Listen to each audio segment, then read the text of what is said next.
All right. Today we're going to work on our kind of guide to getting started with algebra.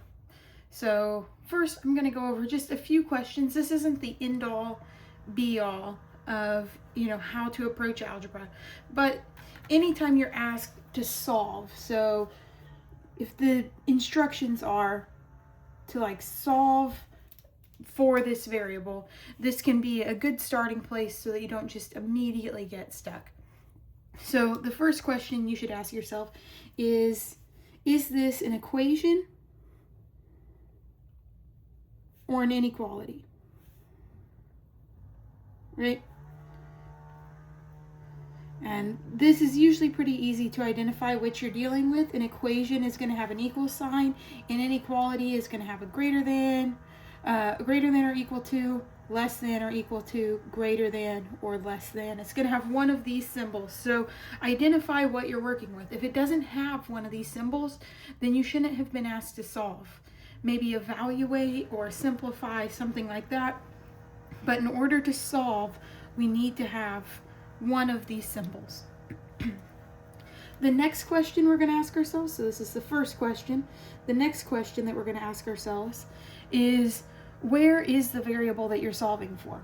So where is the variable? We'll see, is it inside parentheses? Does it have an exponent on it? Is it on both sides of the equation? Is it only written once? Is it under a square root? What's going on with this variable? Because then that kind of guides everything else that we need to do. And that brings us nicely to the third question, is what symbols do you have? So of course we know add, subtract, multiply, all of that type of stuff. But we also want to be on the lookout for absolute value symbols, or maybe, square roots, radicals. If there's parentheses, that tells us something, right? Maybe we need to distribute, or maybe we need to get those by itself. It just depends on what we're dealing with. Our fourth question that we'll ask ourselves is, are there any fractions? That kind of goes with symbols a little bit. Maybe these questions could really be flipped, but we can think of them kind of as the same. Are there fractions? If there are fractions, we're usually going to want to multiply by the least common denominator, multiply to clear the fractions. So if yes, then we'll multiply to clear them. That's usually how we're going to handle fractions. And we also want to take note of any exponents, if there are any exponents. Right, we're going to have to address that. Whether it's the exponents are variables, then we have an exponential equation. But if the exponents are just numbers, then we need to deal with that as well. And then our last question is, are there any restrictions? We always want to ask this because, as we know, sometimes we find an answer that is not actually going to work out, and we need to make sure we're plugging it back in if it's the type of equation where that's necessary, like a square root or a logarithm or a rational where we've got variables in the denominator. So let's get into a few examples. So these are kind of our guidelines for, hopefully preventing us from getting completely stuck with algebra problems. So up first, we've got 3x minus 18 plus x equals 10 minus 4 times 2x minus 5. All right, so if we start with this, I notice, first of all, this is an equation, right? We have that equal sign. And our variable that we're solving for, we've got listed a few times throughout this equation, right? We've got these parentheses, so we're going to need to contend with those at some point. We don't have any fractions. We don't have any exponents. And since we don't have any exponents here, this is going to be a linear equation. And I don't think we're going to run into any restrictions, right? No square roots, no Nothing like that. So I think the first thing to do here, the most notable thing, well, we see we have parentheses, so we're going to want to deal with that. And we also have this variable listed multiple times. So once we deal with these parentheses by distributing, then we'll want to combine like terms. So first we need to distribute. So this side's going to stay the same, 3x minus 18 plus x equals 10. And then we have minus 4x, or minus 4 times 2x, so minus 8x. And minus 4 times minus 5, so plus 20. Now we need to combine some like terms. On this side we have the 3x and the x, so I'll rewrite that as 4x minus 18 equals 10 plus 20. Those are our like terms on this side, so 30 minus 8x. Now we want to get all of our x's on one side, constants on the other. This is a linear equation, right? No absolute value, no radical, no fractions, no exponents, no nothing crazy. Once you get down to this situation where things are looking pretty simple, you've got a linear equation. So we'll add that 8x to both sides. And we'll add the 18 to both sides. So on this side, our 18 is going to go. On this side, our 8x is going to go. So we'll be left with 12x equals 30 plus 18 gives us 48. Divide both sides by 12. And x equals 4. And that should be good. All right, let's see another example. So the next example I've got is x plus 6 squared minus 2 equals 14. Okay, so for this one, again, we notice we're dealing with an equation. Our variable is only listed once here, so we're already in good shape as far as that goes. The less times you see a variable in an equation, usually the more straightforward it's going to be from there. We again have these parentheses, and this time they have this exponent on it, right? It's everything in this parentheses are being squared. There are no fractions here, and there are no square roots. Maybe I should write this. If you have a variable in the denominator, you have a square root, you have a log. Those are going to be, at least for this class, the most common things that come up restriction-wise. There can be other ones, but that's going to be most of what we see. Okay, so seeing what we can do with this, anytime I have something in parentheses squared, if I have this situation where this like x plus 6 thing squared, if I can get that by itself, then I can take the square root of both sides, and that's probably going to be my most straightforward route. If I wanted to distribute this out, I would have to do x plus 6 times x plus 6 and FOIL. I wouldn't just be able to say x squared plus 36. That's not, you can't quite do that.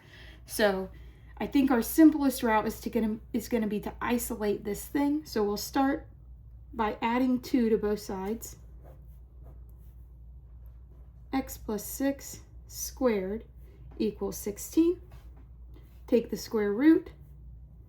Now that we have that squared thing by itself, we can take the square root, cancels out, leaves us with x plus 6. The square root of 16 is 4, but we remember anytime we take the square root of both sides of an equation, we need a plus and a minus. We're going to subtract 6. X equals negative 6 plus or minus 4. And now this is like two separate things, negative 6 plus 4. And x equals negative 6 minus 4. So we have x equals negative 2. And we also have x equals negative 10. So we end up with two solutions here. Okay, let's try another. All right, so if we have x minus 4 is greater than 2 times x plus 10. All right, so this is our first one that's not an equation, right? We have an inequality because we have this greater than sign, not an equal sign. So we're going to start this the same way, but we're going to keep in mind that we don't want to switch to an equal sign here. So we'll start by distributing that 2. X minus 4 is greater than 2x plus 20. We're going to want to get all of our x's together and everything else on the other side. This is the same, we solve this the same way we solve a linear equation. We just have a little bit more rules with this inequality, but we can still just do this minus 2x plus 4 plus 4. The 4's go, the 2x goes. We're left with negative 1x. X minus 2x gives us negative x is greater than 24. And now here's where our extra rule comes from with this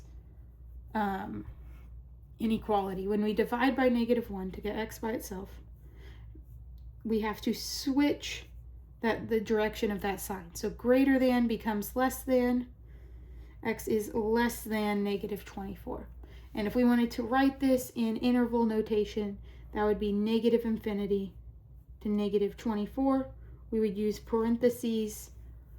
Well, we always use parentheses on infinity. And we'll use a parenthesis on the negative 24 since we have less than, but not equal to. So, and if you were to want to graph this, it would be negative 24. Open circle, and we can be anywhere less than that, right? So negative infinity all the way up to negative 24. Nothing greater than, though. All right. Let's see one more for this video, and then we'll go on to the next. All right. So if we've got the square root of x minus 3 plus 4 equals 0. All right, again, so now we're back to equations, right? We have that equal sign. When we're looking for our variable, it's under this square root. So we know we're going to need to contend with this square root. And the only way we deal with square roots is to square both sides. But before we square both sides, if at all possible, we like to get that square root by itself. Otherwise, it becomes a pretty messy process. So our first step, we're going to want to get this by itself so that we can square both sides as cleanly as possible. So I'm going to subtract 4, and we'll have the square root of x minus 3 equals negative 4. And like I said, we want to get rid of that square root, so we're going to square both sides. We'll be left with x minus 3 equals negative 4 squared, gives us 16. Adding 3 to both sides, we get x equals 19. But this is one of those situations where anytime we're dealing with our original equation having a radical in it, we're going to want to go back, check our answer, and make sure that we aren't that we don't have a restriction, or that it's not an extraneous solution. Sometimes these don't actually work out. So to check this, I'm going to go back up. I've got the square root of x minus 3. So this is just me checking my answer. Square root of x minus 3 plus 4 equals 0. I'm going to be plugging in 19. So the square root of 19 minus 3 plus 4 equals 0. 19 minus 3, that's 16, plus 4 equals 0. So then this is saying 4 plus 4 equals 0, which is not true. So that doesn't work. There is no solution. So we always have to be careful with these. Okay, so in the next video, we'll do a few more problems,